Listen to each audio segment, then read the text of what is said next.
Fiore saying today in a news conference that she does not have a racist bone in her body. The Clark County GOP Chief of Staff tells me that since Saturday night, they have received several calls about insensitive racial comments made by Fiore. Las Vegas Mayor Pro Tem Michelle Fiore under fire, accused of making racially insensitive comments Saturday at the Clark County GOP convention. The party chief of staff tells me they've received over 100 calls about her statements since then. This is what delegates claim Fiore said. She engaged in a hypothetical in which she was a candidate for a job that she, in her hypothetical, would have lost to a lesser qualified black candidate, and she said, and then I wind up losing the job, or we wind up losing the jobs to their black.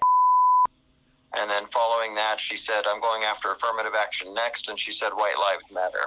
Here's what happened when I asked her about the White Lives Matter comment today. So you're saying that you said all lives matter, not white lives matter. Yeah, all lives matter. All lives. And you know what? I have to tell you, I have agreement with that. I have agreement with that with our Black Lives Matter folks that we met with yesterday. And the education I got from them was really educating me. Fiore saying she spoke with the Clark County GOP on Wednesday. I said, who's offended? Because I really need to reach out to them and talk to them. So if you're offended, I'm very sorry, and I mean it, with respect, love, and sincerity. The party chief of staff explaining he did not keep a list of names and he wouldn't release them to Fiore if he had. We accept the Mayor Pro Tem's apology. And as I said, earlier, we are ready, if not eager, to move forward.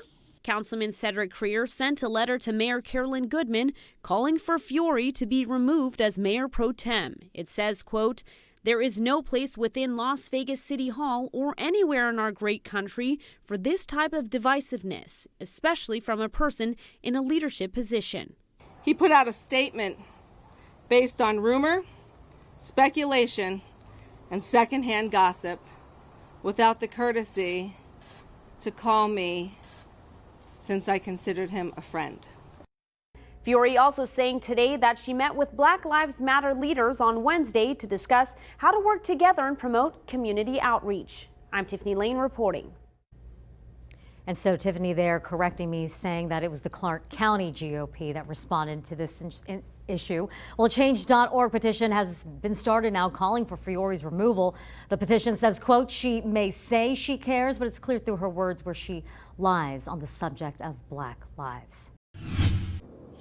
I have, Marie, and one of the big questions that the family still has is why those officers that were involved in the arrest shut their body cameras off for 7 minutes. Tonight, the family telling me that seeing what's happening across the nation and witnessing the death of George Floyd has forced them to relive the pain of what happened to their loved one all over again. I can't breathe.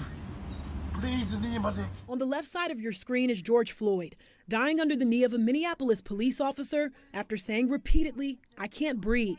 On the right side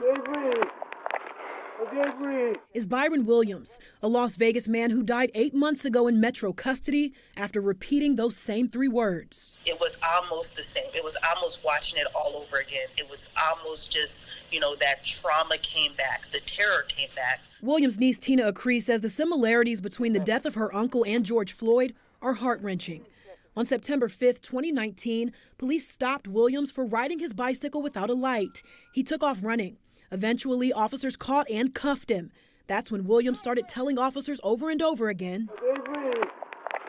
To my uncle, during his last moments, he said, I can't breathe 21 times. At least 21 times. Metro Police confirmed that every officer on scene turned off their body cameras at the same time for at least 7 minutes during this encounter. His family is still asking why and what happened during that time frame. We've been protesting no justice, no peace. What justice means for us is really officers to be held accountable. When the body cameras cut back on, paramedics were at the scene. Doctors pronounced Williams dead at the hospital. Police say he had drugs on him, and the Clark County coroner confirmed that there were drugs in his system at the time of his death. Still, the coroner ruled his death a homicide. It's not okay for anyone to suffer. Tina says her family viewed more body cam footage that hasn't been released to the public. She claims officers could be heard disregarding Williams as he pleaded for help. The female officer said, "Ain't no one coming for you." News 3 has made several requests asking Metro to release the rest of the footage, but we still haven't received it. We want the public to see the entire footage, so we can all judge for ourselves, so that Americans, we can all judge for ourselves what really happened. Well, the sport you might think would be the slowest to change during this recent social climate has actually been one of the most progressive. Wednesday, NASCAR banned Confederate flags from all its properties, and Bubba drove a car with Black Lives Matter logos all over it. Well, today, the stubborn fans and drivers reacted. Ray Cicerelli says on a Facebook post that he's throwing up the deuces after the 2020 season because, quote, "I could care less about the Confederate flag, but there are people that do, and it doesn't make them a racist. All you're doing is explicit one group to cater to another." Wow. Then Beam Designs, a local company that designs helmets, chimed in and opened its heart, first replying to Bubba's car design as garbage on Twitter. Thumbs down. Now, if that was not enough, going on to tweet that it was a sad day for NASCAR when it puts its sport in the political spotlight of racism. Then moving further towards the stubborn stance, asking if they were going to come for the American flag next. To which Bubba reacted saying, "He's lost all respect for you, dog." Then his NASCAR buddies jumped in, had his back. Legend Jimmy Johnson tweeted, "He's done with Beam's design." Joey Logano, Kyle Busch, and many more had the back of Bubba. Nevadans with minor marijuana possession convictions may soon have a clean slate. Governor Steve Sisolak announced a plan that would unconditionally pardon certain minor marijuana convictions. They would have to be for the possession of 1 ounce or less, not for the purpose of sale.